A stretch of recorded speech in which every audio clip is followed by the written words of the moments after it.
Time to talk to One Nation leader, Senator Pauline Hanson. Senator, good morning. Good morning, Stephen. When we desperately need a viable opposition, the Liberal Party seems intent on ripping itself apart again. Well, it is, and we see it all the time. We've seen it since the election. Not only the split from the National Party, they can't be on the same page with so many things over net zero. Now you have it over this, what your Senator Price said. Yes, and they're apologising. They're really apologising with that, you know. And, Stephen, they should be backing her up. Yeah, absolutely. Not so much in her remarks. Okay, let me just put some facts forward.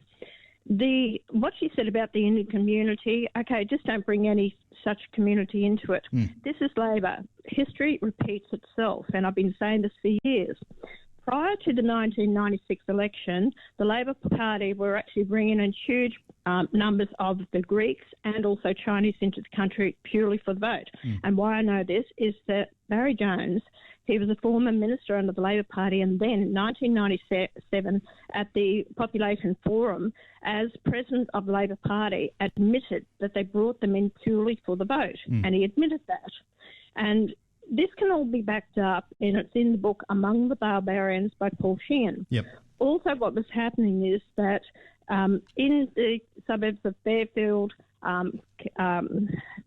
Canterbury and Auburn, they were bringing in large numbers of people, putting them in, they were going to these suburbs, but 70% of the males between 25 and 64 were actually born overseas. What do we have now? 30% of our population born overseas. Yeah. And then they were actually non-English speaking backgrounds, so they couldn't speak English. What's happening now?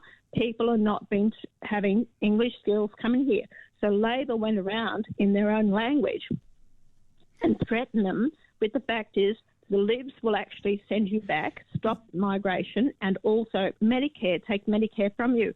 Exactly what's happened in the last two elections under Labor. Pauline, I mean, I think back to my father migrated to Australia in 1950, and he couldn't speak English when he came here, but it was pretty clear that you had to learn how to speak English to survive, where we tend to not expect that now. I've got no problem with somebody turning up not being able to speak English, but as long as there's an expectation that they're going to be able to communicate very quickly.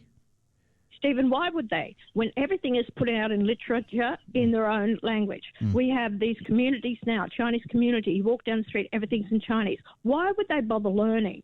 And I was told that a woman was in the country for nearly 50 years. She had to call an ambulance. You know what? She couldn't, because she couldn't speak English. Yeah. So there was no need for a lot of these people to do it, because a lot of them actually stayed home with the children.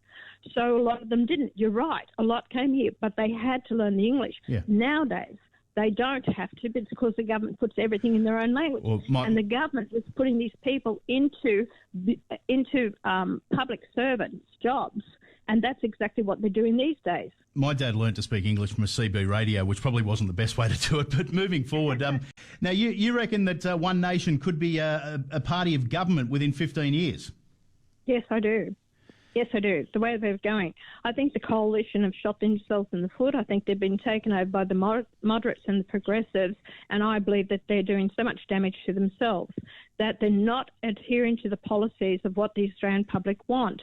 And that's where our support is growing tremendously. But state government, I believe that we've got an opportunity of state government possibly, hopefully before then. If you look at Tasmania, which is a basket case, Labor has got their lowest vote in 100 years.